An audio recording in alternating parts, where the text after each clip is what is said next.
All right, yeah, let's just jump right into it. So I kind of wanted to start us out, bring back an old segment that we haven't gone to in a while, the tinfoil hat segment. Oh, I'm all about it. It's been a minute. It's been too long. It has been too long. I've still been waiting for the merch. Oh, that's why I'm bringing it back, because I want the merch, actually. Yeah, so let's bring it back. So have you guys heard this concept of, have you seen the movie The Matrix? Yeah, of course. Kind of, there's this whole talking point around, are we living in a matrix? Kind of like outside of the faith culture, are we in a situation where, our 9-to-5 job, are buying houses we can't afford, credit card loans, all this is like part of the matrix? And I was kind of curious what your thoughts on that are. Are people living in the matrix? Yeah, basically what you're saying is that it's kind of muting our lives. So we're not fully awake to what is possible, or even how the world works. And basically these systems and structures are keeping us from really knowing the truth. Is that what you're saying? Yeah. Interesting. Look, I think some people are plugged in, for sure.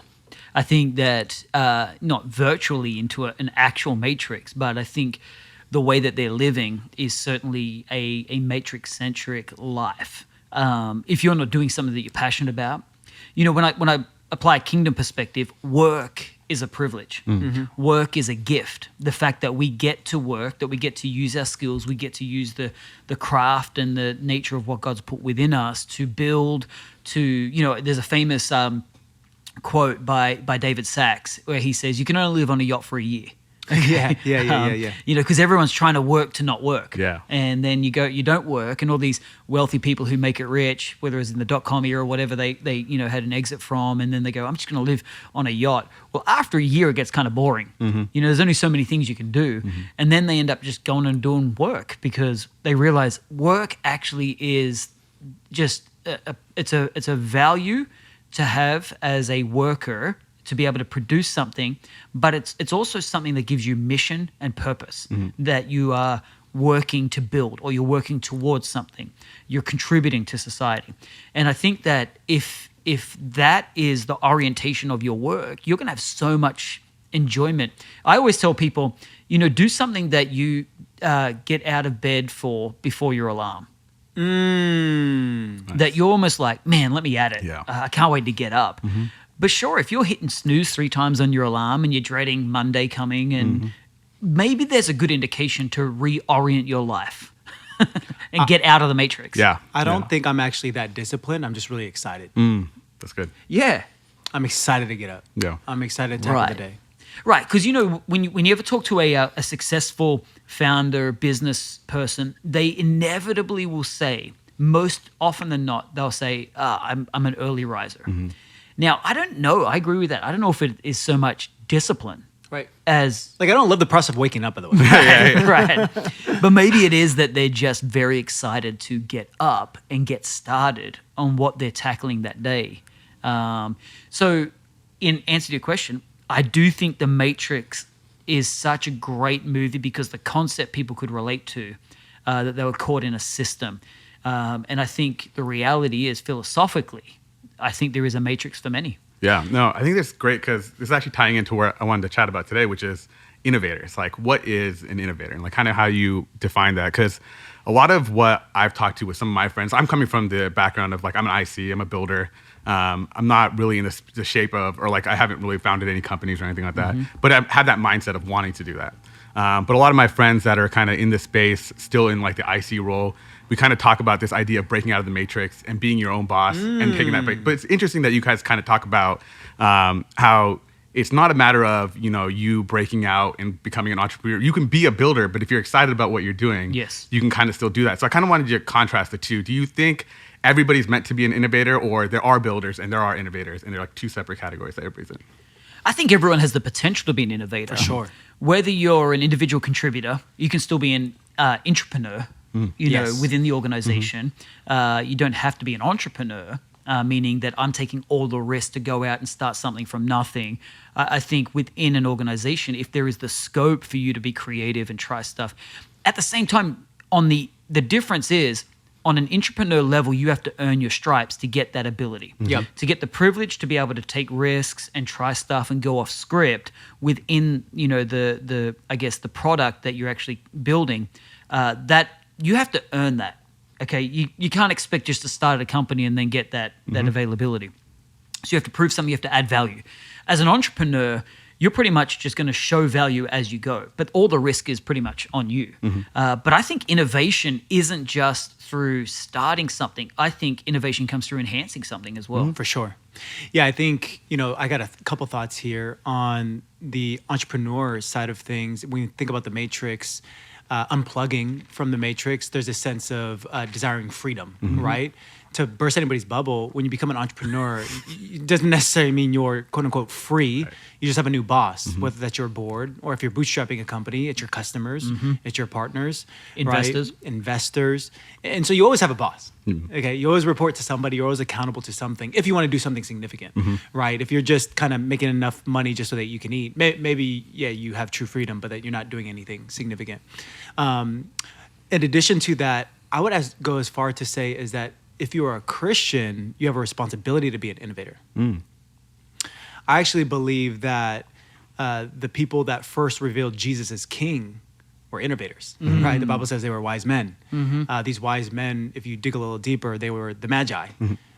They were learned men. They were people that would have been professors at Harvard and Stanford. These people were studiers of the stars. They worship fire because of its utility and its technological innovative value, right? These people were considered king makers. They would be in the cabinets of empires like the Persian Empire, and a ruler couldn't get into their reign unless they went through the Magi. And these are the people that actually, through their pursuit of science, technology, math, through these different pursuits of innovating, God used innovators to actually reveal Jesus as king for the very first time. And so that's a very meta way to say I have a big passion for really encouraging and stoking the fire in people of like, if they're questioning, am I called to be an innovator? Like Pastor Adam says, I think everybody has a potential. But like we learned this past Sunday, right? Will you apply that potential? Right. I think it's a really good way to view it. Wasn't Daniel one of the Magi? So Daniel was the master of the Magi 500 years before Magi people actually revealed Jesus. And the significance behind that is that because Daniel was so bold about his faith, God elevated him to the cabinet of the king of that day in Babylon. That's right. And the Bible actually indicates that he became the master of the Magi. And so my Cullen commentary on this is that I would assume that if he's talking to Magi, teaching Magi, he's a master of the Magi, he's probably telling them about the prophecies of the Messiah to come. And that's why actually 500 years later, the wise men or the Magi people even have an inclination that, we're studies of the stars and this star just suspended over appeared. Bethlehem. Right. Maybe we should go and check out what's happening there. Right, exactly, because it was foretold. But I think even in the narrative, right, of innovation, with when you're talking about the fact that am I in the matrix or am I out of the matrix because I'm innovating? I don't think that necessarily everyone's going to have the privilege just to quit their job and become an innovator. Because we might have people working in a building industry. They may be working factory. There may be very much a 9 to 5 that because of the stage of life, good point, I got to do it. So maybe within your work frame, your framework of your career, your job, there may not be much room for innovation. True. But this is the perfect time for a side hustle. This is the perfect time to get through to get to. And sometimes that's a healthy mindset for people. What do I have to get through so I can get to? Wow. That will push me through the day so I can do a good job here to get to my after hours project that I'm really excited to get to. But I know I've got to get through something to get to that. Yeah, that's really, really, really powerful stuff. That's really good. And actually just want to circle back to something you guys were talking about. Everybody has the potential to be an innovator. You guys are part of the Vest Fund. You guys give the first check-in to a lot of founders who are innovators. What are some of the core traits you can see across all the founders or innovators that you feel like are the ones that take off? Yeah, I think it's been refined actually over the past year. We've had a lot of wins. We've learned a lot of lessons. I would say that what I'm realizing, especially in the environment that we're in right now, is the proof is in the pudding a little bit. I think I'm leaning a lot more than I probably ever have into traction, proof points, maybe not even in the current idea, but what have you done before? Right? How can I have a proof point that's a proxy that you'll be successful again in the future? It doesn't have to be even directly correlated, but I'm starting to triage a lot more things. Okay, what other things are you involved in? What other things have you led? What other things have you done, even if you've never started a company, within the companies that you've been a part of, or within the church, or within the ministry, or within the nonprofit organization have you been a part of that has done something significant that looks like innovation, that feels like entrepreneurship, that feels like, oh, you're actually a prolific problem solver. Oh, wow, on no budget, on a dream, you made something out of nothing. And I'm trying to detect that a lot better. I think if I was honest, I would be more enamored before, maybe a little bit too much on the idea itself, which I think is still important. I think idea and market is still very important. So not to diminish how important that is, but increasing the investigation on the actual founders, not even characteristics, but proof points of being able to get something done. Yeah, I agree. I don't think we really, as Vance said, we really do care about the market size. We do care about the idea, the product notion. But we've got a pretty good sense, like just by telling us quickly about the idea, we can get a good sense on the market size on things. So what we're looking for is some unique characteristics. One of the things that we always look for is chemistry. Yeah. Because, as an investor, we're looking for, sometimes we're taking board seats. So we're going to have a lot of interactions in the early days of the founder. I think an early stage founder and investment relationship is much more integrated than a late stage founder and investor. At a late stage, it's just throw money and then, bring us back profit. In the early stage, we're actually helping you shape your product. We're actually very invested in making connections and helping you win and strategize. And so a big part of it is we want to know, is there chemistry? Are we looking forward to, conversation? Are we looking forward to interacting? Because for us, it's also a consideration. Man, we're going to be doing this for the next few years. Yeah. So that's going to be a lot of time spent together. Yeah. Is this person just going to be really difficult to work with, even if their idea is good? Yeah. And so, brilliant. And I mean, because this is the chemistry that we've been able to build. We like hanging out. We like talking. It's refreshing. So it doesn't feel like work. Yeah. So good. And if something is going to feel laborsome and tough work, man, I'm going to tell you, maybe put your investment somewhere else because you don't have enough bandwidth for things to drain from you. If you want to get out of the matrix and you want to be excited about going to work, what are the pain points you're going to have to deal with? If it's a person, change that because I don't have to deal with painful people. Yeah. So I need things in my world that's going to be very attractional to work with and work through, problem solvers, people that are going to pivot. If someone's going to be a wet blanket, right? So say we invest in a founder. Yeah. My goodness. And every time that founder comes with a report, it's like, man, this is so hard. And we're like trying to talk them into not quitting because now we've made this investment in them and we're freaking out because we're like, man, you're not going to bail, right? Oh, that's the worst. Like that concept would be terrible. Right. We almost, and we say this, we've said this for years. There's two types of horses in a race. One you have to whip to get going and one you have to pull the reins to pull them back. Yeah. We'd rather pull on the reins. Yeah. We'd rather someone so motivated that we're like, whoa, let's just slow this down rather than, man, could you get moving? And so they're the kind of attributes that we're looking for. Oh, that's so good because you can't teach that. You can't teach You passion. can't teach that. That you have to. You either have that or you don't, right? Yeah. Like, I'm convinced you can't. you can't. Yeah. Yeah, I mean, and passion presents differently. Sometimes they're passionate at the beginning, but do they have the ongoing passion to keep it going? So are they self-passionate or are they passionate about something? Yeah. Does that make sense? Yeah. So they may be passionate in this season, but did that passion come because someone gave them an opportunity or did they self-generate that passion? Yeah.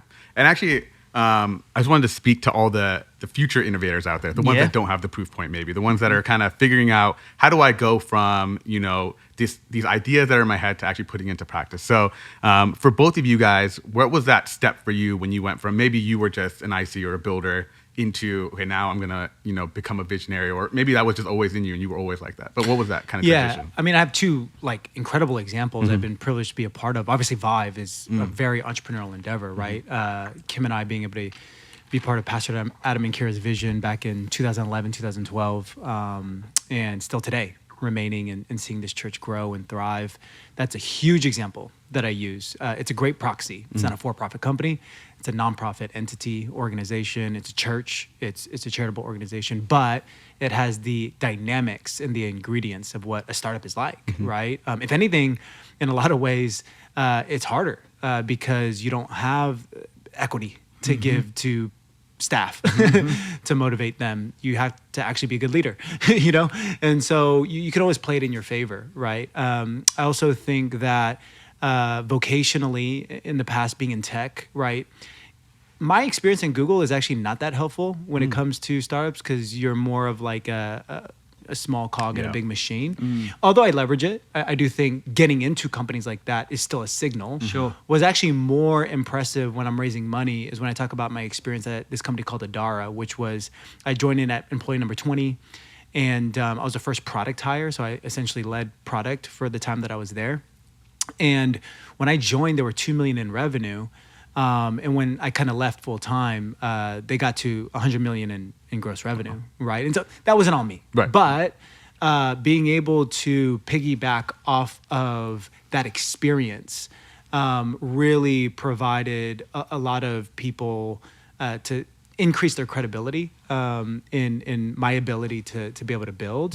And so I think that if you don't have any proof in building something from 0 to 1 yet, just honor this current season that you're in. Like I wasn't thinking when we're bumping in for Vive and, you know, when Pastor Adam would send us to another location and things like that, I wasn't thinking like, oh, I'm going to use this for my resume to start a company one day. I'm just like trying to be faithful and do the best that I can do in the season that I'm at and steward what I have well, right? And I feel like some people lose the art of that. Definitely. They're so fixated on what's next. They're not honoring what's now. And I do think there's a principle in there where a lot of our responsibility is actually just honoring what's in front of us.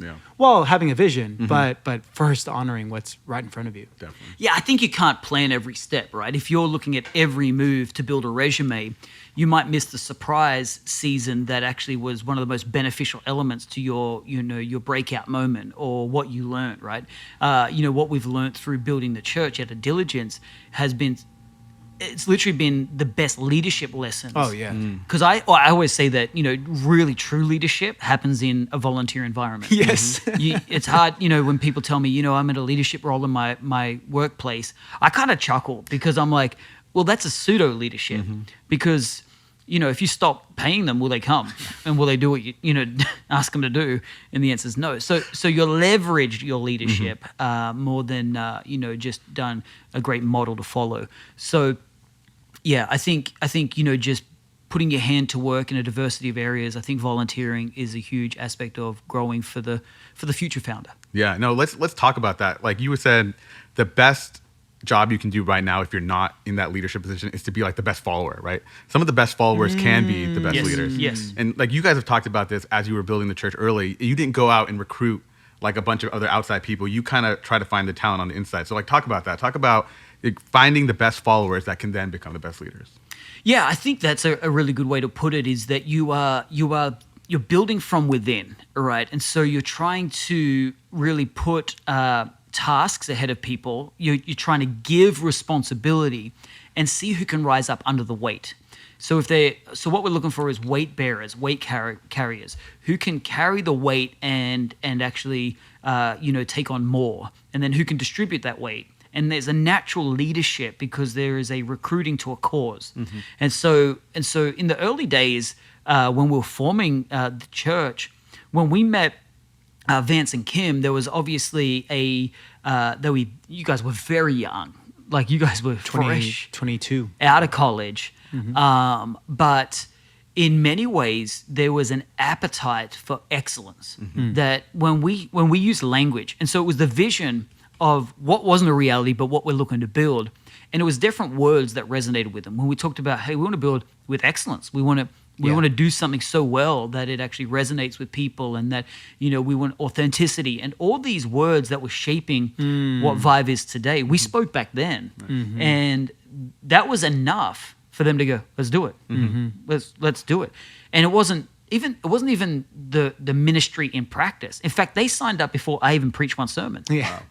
I hadn't even preached They hadn't heard me preach. It's true. What was it, Pastor Vance? What made you do it?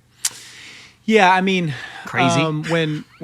When we initially met, obviously Pastor Adam just said it a little bit earlier. There was a lot of initial chemistry. Obviously, if you're listening to this podcast, you probably know Pastor Adam and Kira, and you become fast friends with them right away. Very personable, and so that's a big dynamic. By the way, if you're a leader, maybe try to be a likable leader. That's a good idea. Do you know what I mean? Like, don't That's a hide great behind, idea. I'm an introvert. No, be an extrovert. Right. It's attractional. Yeah. At least Wait, can I pause you there for one second? Because Yeah. Aaron Rodgers talked about this when he went from the Packers to the Jets. And he said, it's better to be respected first than to be liked first. So I'm just curious, do you think it's better to be liked first and then respected? Or do you think you have to Well, earn respect that takes time. Like is one meeting. Interesting. Okay. Like, it's hard to be respected after one meeting, Right. but I can be liked after one meeting. But do you think it's hard to try and earn that respect if you're so worried about being liked first? I don't think be worried about being liked. Be true to your nature. I think you're talking about be true to who you are. Okay, cool. Don't just Yeah. put on likability and then be a pretend person. Okay. But I think what respect grows over time. Okay. So there is more respect after 10 years, hopefully, than after 1 year, after 1 week. Yeah, I think it's a false polarity, right? I don't think they're actually at odds. I think you want both. Yeah. In saying that too, because respect will take a long time, because it's going to take reps and it's going to take experience with one another, you really can't get that initially. And so especially if you're going to start a company, startup church, startup company, a lot of times you get seed round of funding or you have limited runway with bootstrap funds. You got to get people to like you pretty quickly. Yeah. And so there's an art of being a winsome person, not Yeah. being fake. Yeah. But being a winsome person and putting your best self on and not be like, well, this is just the authentic me. I think You know what I Aaron mean? Rodgers is like coming from a position of being so well known for what he's already done. Like, sure, hey, win respect first. But everyone knows your name. Yeah. Everyone knows what you've done. Yeah. But if you're a nobody and you're trying to Exactly. build respect with people, well, how do you get that unless you're known? And so to endure the journey of being known, you have to be likable. Otherwise, you don't even get past the first meeting. Yeah. And so chemistry was big, right? The Yeah. first 3 hours, we were just hanging out. We were riding Google bikes, That's right. They're in long tees, skinny jeans. Pastor doesn't wear skinny jeans anymore. No, I've gone for the comfy jeans, like you, Arun. And that was before skinny jeans were in the U.S. yet. So we were like, That's what is going on? This is weird, but I like it. And so we're hanging out, and then we end up at a Thai restaurant. And I would say the second component was vision, right? Yeah. And so I think this is underestimated with founders and leaders. They waffle around Yeah. what they're doing, and sometimes they're too verbose. They actually haven't practiced the art of pitching their vision. Yeah. Right? And it doesn't have to be something crazy. You don't have to go to like vision pitching school, but how many times have you talked about it with your spouse? How many times have you talked about it with your former boss or a colleague or a peer or a friend? Have you refined it? Right? I could tell that wasn't the first time Pastor Adam had shared the vision. I don't know if I would have broken it down like that because I was 22 and pretty naive. But Right. hindsight's 2020. Yeah. Remembering it, I got this sense that wow, what a vision, right? Like the language that we use today at Vibe. Yeah. What if the Silicon Valley was known not just for technology, right? The place that is influencing the world with products like the iPhone, the iPad, with companies like Facebook and Google that are headquartered here, influencing billions of people. What if that place wasn't just known for technology and innovation, but was known for a move of God? Yeah. What if we can create a church that attracts those people that work at those companies? And could they be awakened to the reality of Jesus? And could... He still remembers the vision. Yeah. And could, when they were awakened to the reality of Jesus, have a deeper purpose to the products that they were building? And could we actually shape those products with deeper principles that are founded in the Bible and actually change the world? And we're just eating pad thai and we're like, wow, like that sounds super cool. And so I would say vision was really compelling because they had an articulation around it. You could So actually... Can I say this? Because, you're right. It wasn't the first time we'd shared the vision, and that's pretty impressive that you still remember those elements. But, it was the first time we'd shared it that way. Right. Meaning, when it comes to writing a vision for your company that you're trying to pitch, make sure it's dynamic. It can't be a static vision. It can't be just a repeated vision statement that is void from what's in the room. Because we had shared it to investors from Australia, we had shared it with family, and now we were sharing it with potential people that were a part of it. So it had to go from a can you see it to making it personal for them in it. And so I think a vision, one of the biggest keys to casting a vision is make it dynamic to the room that you're in. Yeah. And so the third component, I would say, this grew in time, right, was credibility and flurry of activity. What I mean by that is based on chemistry and vision, we said yes when they asked us to join the team, right? And that yes, we didn't really understand the magnitude of that because we never started a church.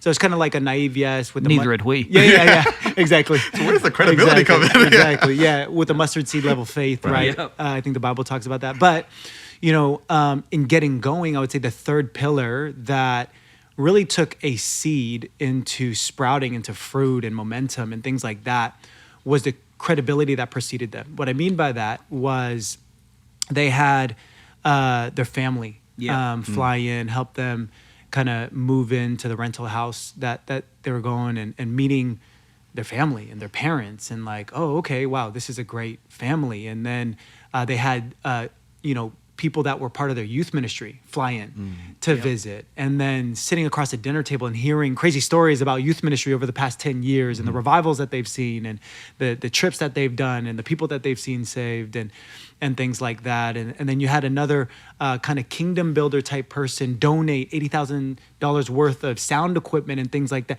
That was 10 years of a previous season that was showing to Kim and I, oh, I'm so glad we said yes. I didn't even realize, but actually there's some legs to this thing. Right? There's people from their past that's validating the future. Right? And so there's this thing about like the art of back channeling. Right? I don't think that people realize from a very tactical level what I did at Overflow is I would look at here's a pro tip. I would look at mutual connections, right? Mutual connections with people I'm pitching, VCs that I'm pitching on LinkedIn.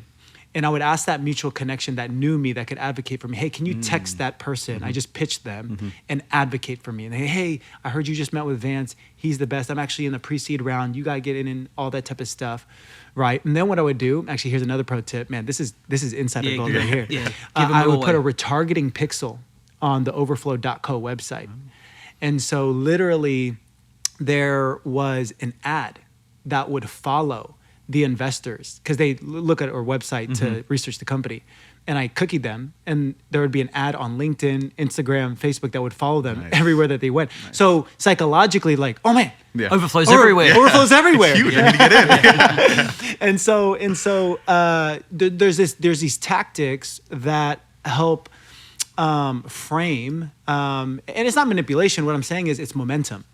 It is, can you create a flurry of activity? And you can't sometimes if you haven't honored the previous season, by the way. Correct. Right? But if you have, and you have some credit in the bank with some people and with your past, you can use that to your leverage for momentum into the future. So I'd say those are some of the components. If I remember it right, that's how. So good. Yeah, I want to talk about just hearing you like pitch the vision that he shared with you.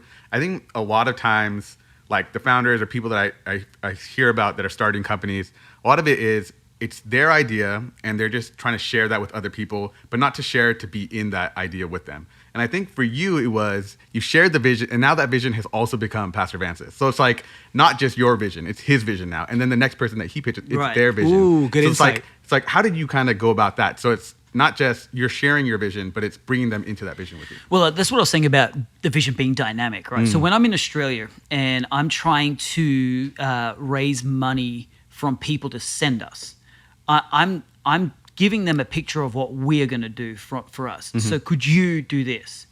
When I'm pitching it to Vance and Kim, I'm saying, imagine if we. So the language is inclusive. That's huge. I'm saying, imagine if we affected the CEOs in the Silicon Valley. Imagine if we. So everything is not just support me and my ministry. It was like, we could do this. So I'm trying to get them to start seeing themselves having that effect. And then that turn around and then gives them permission to use that language. Imagine if we to somebody else. So now we're bringing people into the picture rather than what I was doing in Australia was more about, can you see me going and doing this, right? And so it's just knowing the dynamics of what we're doing and shaping your language so that people can find their fit in that vision. That's what you're trying to do. You're trying to give them a vision of what will be. So not good. yet, but can you see it? Yeah, the vision. You have to be a picture painter. Yeah. Right. Yeah. Is and if you're really good, like Pastor Adam is, invite the other person to start kind of painting with Color you with it, yeah. a little bit, right? And so you put the framework, you put the infrastructure of, hey, imagine a world, right? Imagine a Silicon Valley, imagine a Bay Area, that, right? And then when you can get somebody to get out of their seat or sit up in their seat and lean in and they want to contribute to it, you got something, right? Yeah. So vision is being a picture painter. And then I would say mission, when you're really good, right, is creating language that becomes a mind virus. So, for example, so that people would be awakened to the reality of Jesus, right? And we've added on to that over the years and bringing heaven down to earth. But originally, it was so that people would be awakened to the reality of Jesus. We said that so many times. Yeah. Every team meeting, every service, 10 times we would do videos, creative videos, and end it with that mission statement. We would just make excuses of ways that we can introduce the mission statement so that anybody in the organization could repeat it. It becomes like a mind virus, right? Like Overflow to inspire the world to give, right? It's so simple, but it's so compelling. Yep. So when you get really good and you can really craft articulation, it's really powerful. Because when people can remember it and say it verbatim, exactly how you framed it, then all of a sudden it's top of mind for people and they're looking for excuses to help you win. Exactly. Yeah, exactly. In that mission, right? Yeah. No, that makes sense. I think for the for the Hype Network, the Hype Pod, I think a lot of the mission that I see it having is how do we find a lot of founders that can come in and build with kingdom principles, right?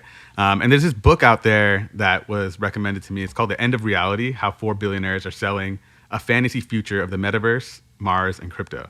And so this is about like the 4 billionaires that are kind of controlling a lot of our major tech. Interesting. And it's like Peter Thiel, Elon Musk, Mark Zuckerberg, and Mark Andreessen. And it's this whole idea of how they're shaping the future for us. And it's this idea that they think it's all about the future generations. We can kind of ignore some of the problems now and build a world for the future generations. But what I think is really interesting is how you said there's so much that's coming out of the Silicon Valley, but what if we had a network of people that are now with kingdom principles changing how the world is shaped, right? So if you had to go speak to these people that are, kind of out there thinking of new ideas, what would you say to kind of inspire them? Speak to the 4 billionaires or speak to... I mean, I don't know if you can change their mind. They're trying to change our mind, but to the builders out there. Yeah, to the future builders. I think what you've got to realize is these guys are living in many ways, living in a false reality. Okay, the 4 billionaires are living in a false reality. They're not grounded on earth. Okay, which is okay because they're in the process developing some great utilities for us to use. Yeah, Starlink. And so we're really Tesla. we're really happy with them being out there in that weird space. But are they? Is their lofty ideas useful? Yeah, because it's definitely pushing the envelope forward. I think if I was to talk to a lot of founders right now, I'm looking for them to, in many ways, instead of just looking what will break the system or what will do something, I think you're thinking down the wrong line. I think you got to think, what are you passionate about? Good. Because these 4 billionaires, I don't know if they're thinking what would break the system. I just think that's true to their personality. Yeah. That they love space or they love the metaverse. It's true to who they are. And what they've been passionate about has produced wealth. It's produced following, support. They've been so convicted that along the way, they've actually done both. They've been able to produce people to believe in it, to help fund it, or they've been so successful at what they've done because they've had a deep conviction around it. So I think conviction is critical. I mean, innovation is so attractive. Yeah. When you talk about innovation and we're drawing but I got to tell you, let me put a very big warning. It is so hard. Oh my goodness. It is very, very difficult. And when you start a company, guess what? It's the most thrilling, and terrifying thing all wrapped up in one, because now it's your identity wrapped up in this. You're going to question your capability. It's going to push you to your limit. If you're doing it right, it's going to test your mettle. It's actually building a company is actually more about building you. So the process of building a company or an org or a team, you're actually refining and defining who you are, and it's gonna have chaos moments, it's gonna have joyful moments, it's gonna have all of the emotions, but you're maturing through the process. That's why it's easier to put funding behind a seasoned builder, because they've already been through all those emotions and they made it through. What you're trying to do is you've got to be prepared that, man, this is actually going to test everything. So I better have at the core a deep conviction that this is what I want to build. Has passion always allowed you to push through seasons that maybe have attacked your energy or obstacles that have seemed insurmountable? Has passion enabled you to always push through? I mean, let's just put it in the Vibe Church context over the last 11, 12 years. Would you say passion, that ingredient, has been critical and maybe one of the primary? I'd say it's one of the primaries. Okay. I think conviction is the core that God's called me. So there has been many times where, I don't know if I would say I was ready to give up, but many times I'm like, man, this is hard. This is difficult. Yeah. And if I didn't have the core conviction that I was called to do this, I have to do this. Even when it wasn't fun, because it hasn't been fun every step of the way. There's definitely been seasons where it's been unfun. So passion does not necessarily equal fun. Passion doesn't necessarily, no, absolutely not. Because I mean, if you just stop being passionate, well then what are you going to do? Go and do something else that you're passionate about. So I think being passionate about elements and fostering, making something fun that you get passionate about in the process. Yeah, for sure. Okay, so how do I shape this? How do I build this where I actually like being here? There's many ways to build an org. There's many ways to build a church, okay? But am I building it in such a way that I like being there? And so I one of the convictions early on, and we talked about this, was we don't have to grow a church everyone else likes. Yep. We have to grow a church we like. Yep. And one of the pressures when you're building a church in the early stages is, man, what do people like? Let's just build that so they come, because we need sustainability. But at the end of the day, if I don't like it and I don't want to come and I don't like the people here, well, what's the use of that? If it's not fun, I'm not coming. Because I knew that was our saying. If it's not fun, I'm not coming, and I'm the pastor, so better make it fun. But I knew people. I knew pastors that didn't even like their own church. Oh, wow. And I felt so deeply sorry for them that it was like, man, I got to bear with these people. Yeah. And every time you'd persevere. meet them in a green room, they'd be talking about how terrible they're people, how annoying they are. And I had zero respect for that guy, because I'm like, man, you built that. that's you built that. You're saying you don't like yourself. Yeah. But what it is they negotiated on what they wanted because they were building what they thought people wanted. Instead of building what they felt, hey, this is who we're going to be, even if nobody likes it. So, not to, surface any trauma. Okay. But transport yourself to maybe one of those moments where you're like, man, this is hard. This is hard. What do you do in those moments? Like, what's your mechanisms? I think it's varying on the situation that's hard, right? Is it public pressure? Is it perception? Is it media that is being, falsely propagated against you? Yeah. Those kinds of things that, they're different mechanisms for those seasons. Some seasons you have to strengthen yourself in the Lord. You have to kind of go back, and if at least what gets you through is to know that I'm building with integrity, they're lying. Right. Okay. Yeah. If there was truth to the claims, then you would That's feel stressful. guilt Yeah. and you'd be stressful because you feel like you're covering up. So if you're continue to build with integrity and you can go to the Lord and go, God, you deal with them because they're lying There's a lot about of me. peace in that, And that's what the Psalms are. A lot of the Psalms are like. They're making lies up about me. They're saying false things. God, take care of them. In other seasons, it's not that. It's more just like, I think the question of, am I the guy to take it further? That's the real challenging moment when you feel like you've built it to here and yet you've hit a wall, maybe a growth wall, a growth barrier. Seems that what you do isn't working like it used to work.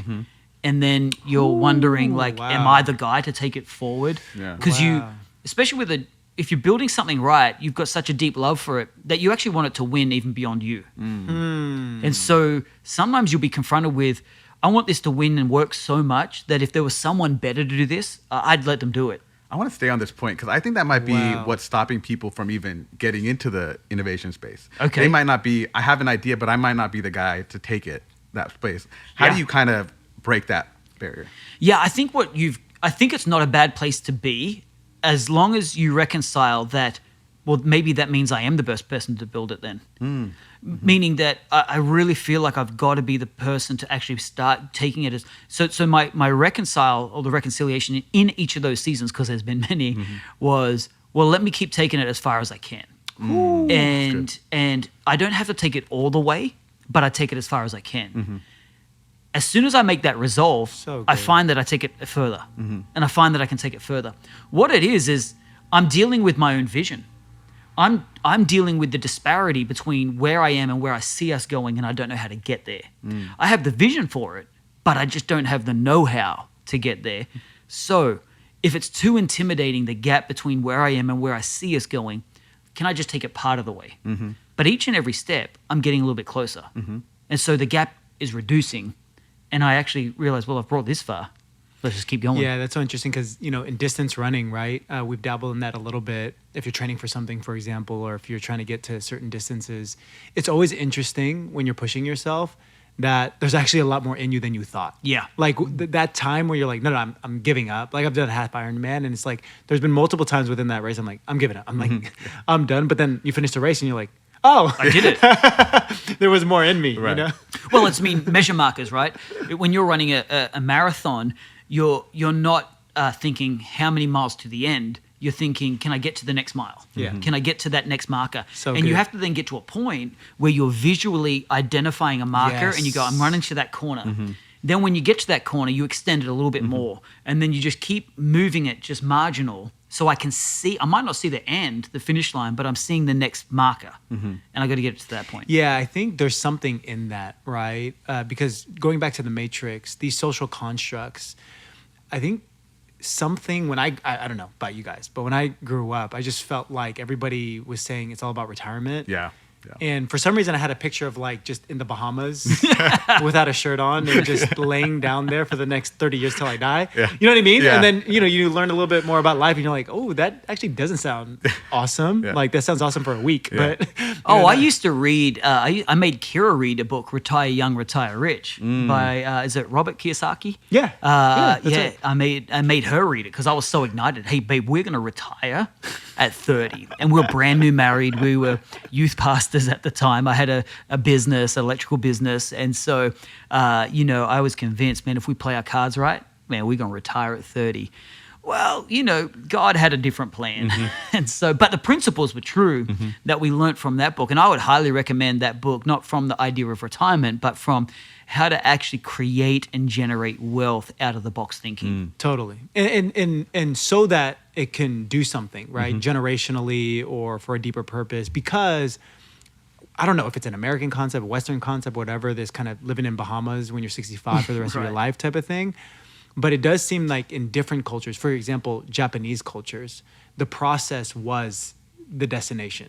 You know what I mean? Like one of my favorite documentaries of all time is Jiro, Sushi of Dreams. And it's just like this 70-year-old or whatever, I don't know exactly how old, but really old gentleman that's been doing like this master craft at sushi making and just gets a little bit better every day. And I just gets love a that little stuff. bit better Yeah. every day. And And you're like, wow, this guy has found calling. Yeah. Like, it's incredible. Yeah. Another really cool documentary I just saw, if we can just bring Yeah, this into go the for pod it. real quick, is David Beckham's documentary. Oh, I need to watch Have that. you seen I that? need to watch that. Oh, man. I thoroughly enjoyed it, obviously, because I'm a big fan of David Beckham and just, football as a whole. But what I was fascinated about through the documentary is actually how meticulous he is. He's so meticulous.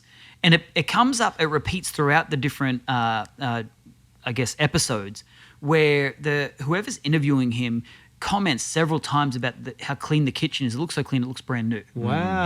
And it evolves throughout the narrative that it's actually David Beckham, who's uber wealthy. He does the house cleaning. Wow. every evening he cuts the wicks of the candles. He scrubs the kitchen. And at the end, the last episode, I won't ruin it for you, but he's having this time in his like man cave out the back of his house. His family's there. He's cooking for them. But and he spends a couple of hours preparing, and then they're done. They go do their own stuff, and then he spends the next few hours literally polishing and cleaning every little piece of equipment. Wow. This is someone who could just use it and then replace it. But for him, it's just about the meticulous nature of being clean, ordered, and having quality. Wow. And I'm like, man, that just translated into his football, into his career mindset, into his buying, a football team, fashion, advertising, marketing. This wasn't just because he was a handsome guy and he married a pop star or he's a good football player.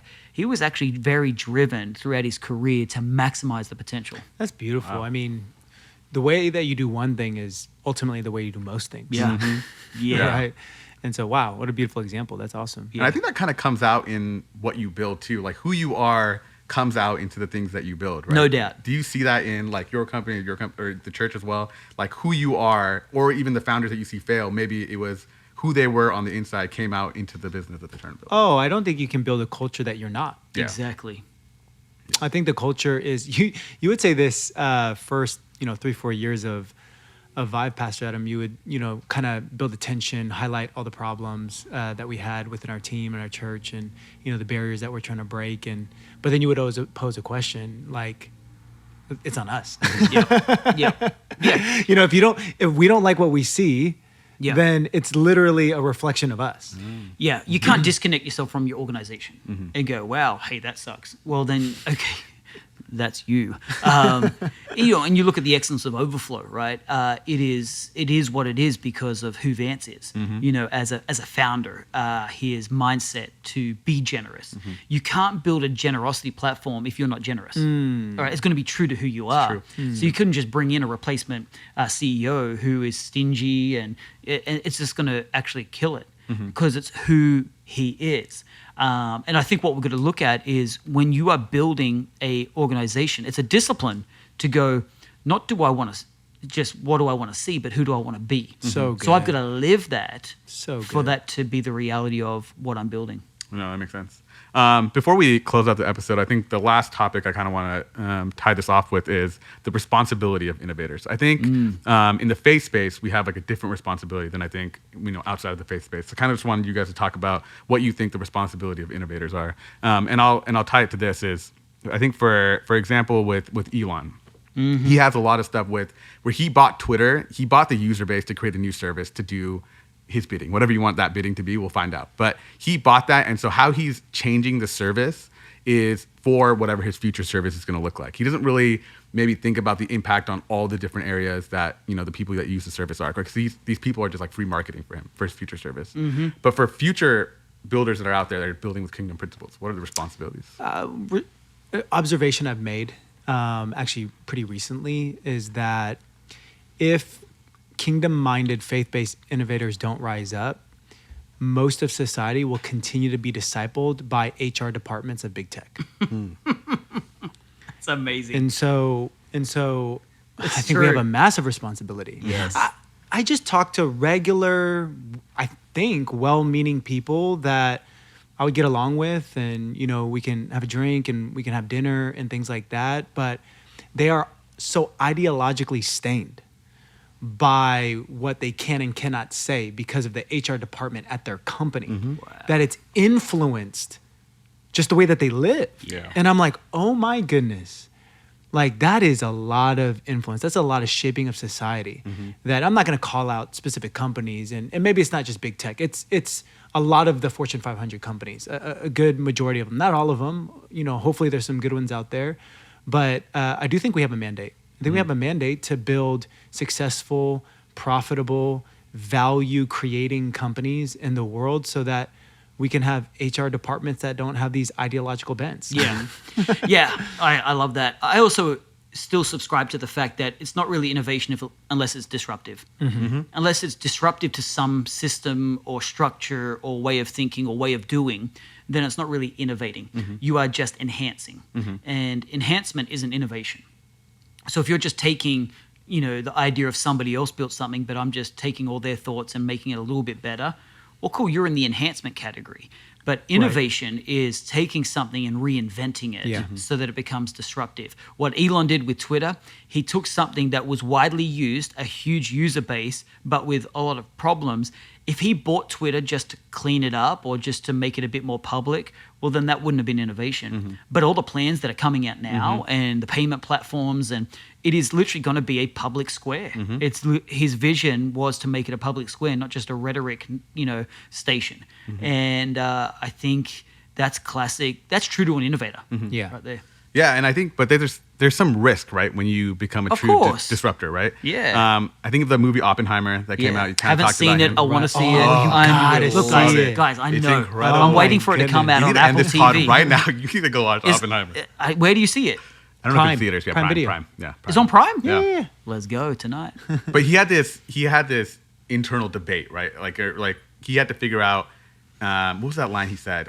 He said, "I've become death, the destroyer of worlds." Right? Like he had all this in his mind to do this, to innovate, and then what did it lead to? And so that's kind of what I want to tie into. Like it's like Icarus. You're flying so close to the sun. Innovators kind of do that, right? You fly as close as you can to the sun without getting burnt, and you might get burnt. Yeah. But that's kind of part of being a disruptor and being an innovator. Yes. But do you think there's like a difference between being a faith-based innovator where you might not be able to fly so close to the sun that you might incur all this risk, or do you think it's okay and you can you have those principles to fall back on? I think it's probably a little bit more. I think it's more risk because I'm not just burning people, walking away. I've got kingdom principles, so I have to care about people. I have to, as a kingdom founder, I am ultimately representing God. Okay, so my values and my virtues have to be heightened. I have to have integrity at a wound up to the top degree. Okay, so I think that there is in my opinion, there's actually a greater level of risk as a kingdom innovator. Absolutely. I would agree for sure. Because there's this great, if you haven't been to one of our hype sessions, last time we did it, we had a pitch session. And one of the products that was pitched was Pulpit.ai. Yeah. Yes. And they brought AI and the church together. And there was a lot of stink, I think, what he was bringing up, where people didn't want sermons to be generated via AI. Yeah. That's right. But That do you was the think debate. there's a space with church builders building proper data sets where we could do that and we could generate sermons that are tailored to specific It'd probably be cases? more theologically correct than some. It's tied to the Bible. I don't know. Yeah, I think any preacher that has a library of content, I think it's drawing back from that. I often look back at the thousands of sermons because I've got like a sermon folder. I can look back at all those sermons and I'm like, man, like so much of our church today haven't heard any of those sermons that I preached Yeah, from true. 8 years ago. And they were foundational teaching that shaped us. But obviously I've got a plan on where I'm taking us, but I look through the early adopters on where we're growing. That's so true. People have come in the mix. So is AI really good for being able to take my library of content and then out of that create more content from an acclamation or accumulation of all those things and Great. produce some diversity of delivery of product? Absolutely. Nice. Now, if you're just starting out, no. You need to build a library. Yeah. You need to do the work first. Oh, yeah. Get a decade of teaching. Get 2 decades of teaching. Create a library for it to draw from. Otherwise, it's not actually drawing from you. It's just drawing from anything else just to create enough content. No, that's fantastic. Sorry, we can keep going. I have so many more questions for This you guys. was so great, man. This is a great podcast. This was a great podcast, Awesome. but let's record another one. Yeah, let's do it again. Thanks for listening, guys, and catch you next time. Yep.